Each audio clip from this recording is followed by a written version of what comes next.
Hi friends, Assalamu alaikum. Welcome back to Hungry Sisters. ഇന്ന് നമ്മളൊരു കറി recipe ആയിട്ടാണ് വന്നിട്ടുള്ളത്. ചോറിന്റെ കൂടെ കൂട്ടാൻ പറ്റിയ ഒരു അടിപൊളി കറി തന്നെയാണ്.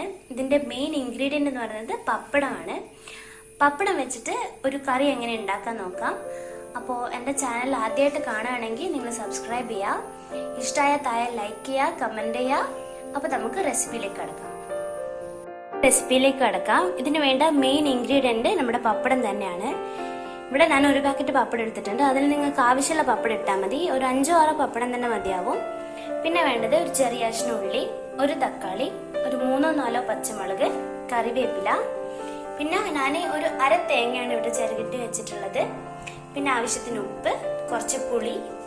പിന്നെ വേണ്ട പൗഡേഴ്സ് എന്ന് വെച്ചാൽ 1/2 ടീസ്പൂൺ മഞ്ഞൾപ്പൊടി, 1 ടീസ്പൂൺ മുളക് പൊടി, കുറച്ച് ചെറിയ ജീരകം. അപ്പൊ നമുക്ക് എങ്ങനെ ഉണ്ടാക്കാൻ നോക്കാം.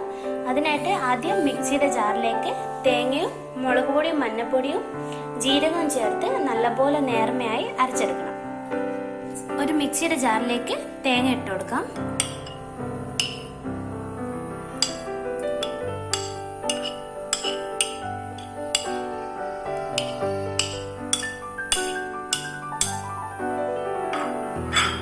ഹാഫ് ടീസ്പൂൺ മഞ്ഞൾപ്പൊടിയും 1 ടീസ്പൂൺ മുളക് പൊടിയും ഒരു നുള്ള ജീരകം ഇട്ടിട്ട് നല്ലപോലെ അരച്ചെടുക്കാം. അപ്പോൾ ഗായ്സ്, നമ്മൾ തേങ്ങ നല്ല നേർമയായി അരച്ചെടുത്തിട്ടുണ്ട്. ഇനി അടുപ്പിൽ ചട്ടി വെച്ചതിന് ശേഷം കടുകിട്ടതിന് ശേഷം നമുക്ക് മുറിച്ച് വെച്ച ഉള്ളി, തക്കാളി, പച്ചമുളക്, കറിവേപ്പില ഇട്ട് നല്ലപോലെ വഴറ്റിയെടുക്കാം.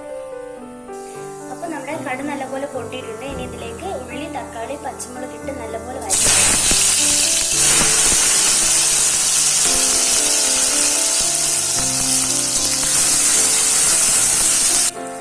ഇത് നല്ലപോലെ വഴന്നു വന്നിട്ടുണ്ട്. ശേഷം ഇതിലേക്ക് ആവശ്യത്തിന് ഉപ്പിട്ട് കൊടുക്കാം.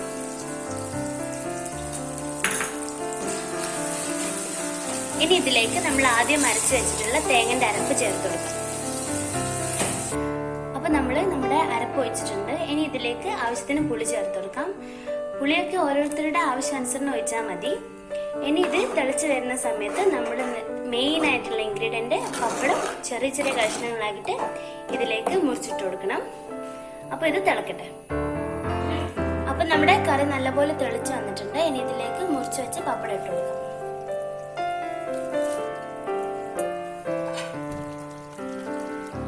ഇത് നല്ലപോലെ ഒന്ന് തിളച്ചു കഴിഞ്ഞാൽ നമുക്ക് ഫ്ലെയിം ഓഫ് ചെയ്യാം. അപ്പൊ നമ്മുടെ കറി നല്ലപോലെ തിളച്ചു വന്നിട്ടുണ്ട്. ഇനി നമുക്കിത് ബൗളിലേക്ക് മാറ്റാം. അപ്പൊ ഗൈസ്, നമ്മുടെ പപ്പടക്കറി ഇവിടെ റെഡി ആയിട്ടുണ്ട്. ചോറിന്റെ കൂടെ ഒരു അടാറ് കോമ്പിനേഷൻ തന്നെയാണ്. അപ്പൊ എല്ലാവരും ട്രൈ ചെയ്ത് നോക്കുക. ഇഷ്ടമായിക്കന്നെ ലൈക്ക് ചെയ്യുക. എൻ്റെ ചാനൽ സബ്സ്ക്രൈബ് ചെയ്യാത്തവരാണെങ്കിൽ സബ്സ്ക്രൈബ് ചെയ്യുക. നിങ്ങളുടെ അഭിപ്രായം താഴെ കമന്റ് ചെയ്യുക. അപ്പൊ എല്ലാവർക്കും ബൈ ബൈ. അസ്സലാമു അലൈക്കും.